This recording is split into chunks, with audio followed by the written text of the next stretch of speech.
观众朋友、网友朋友，大家好，我是付全少。8月11日，日本首相菅义伟接受了美国新闻周刊专访。当被问到如果中国大陆和美国因台湾问题发生冲突，日方应如何回应时，菅义伟声称，冲绳人显然是日本公民，因此保卫冲绳是理所当然的事儿。冲绳有许多美军基地，基于日美同盟关系，我们必须确保冲绳得到保护。我认为这是日本政府非常重要的目标。针对菅义伟声称要以保护冲绳为由，武力介入台海问题，鼓动美军参战，中国完全可以按照二战末期几个战胜国所签署的波茨坦公报来处理。琉球群岛的地位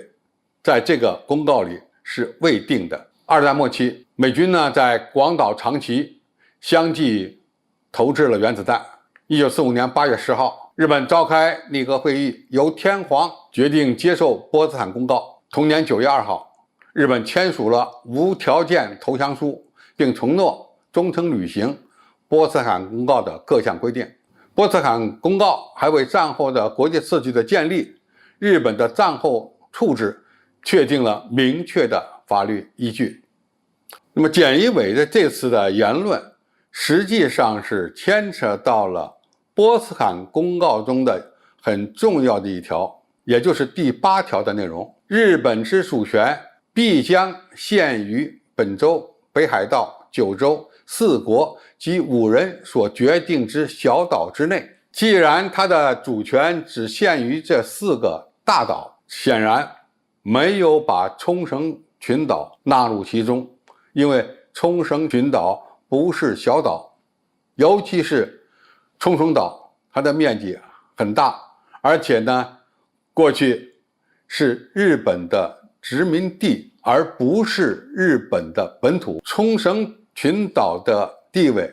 到目前也是未定的，只不过被美军占领多年，现在交由日本托管。菅义伟的这次谈话，相比于前一段时间日本的防卫相岸信夫以及副首相麻生太郎等人的言论可以说一脉相承。虽然有所差别，但是我们都可以理解为，如果台海发生战事，日本将会帮助美军防卫冲绳的军事基地，甚至有可能出动自卫队来保护美军参战的军舰和飞机。这种做法实际上就是间接的参战了，因为他动用了自己的军舰、飞机等武器装备，提供相应的军事基地，为美军提供战场保障，这是我们完全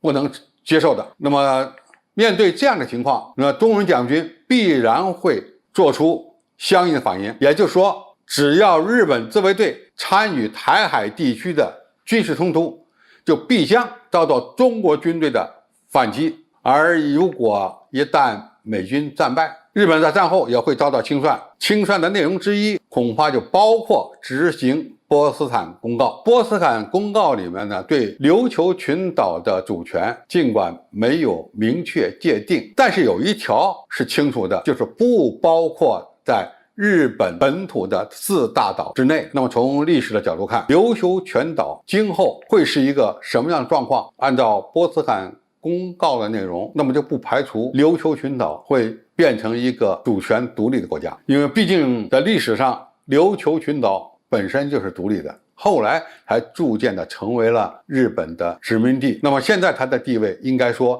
依然是不明确的，因此菅义伟政府要好好考虑考虑他介入台海问题，特别是武力介入台海所带来的严重后果。好，今天介绍就到这里，谢谢大家收看。感兴趣的朋友，我们可以在下面留言区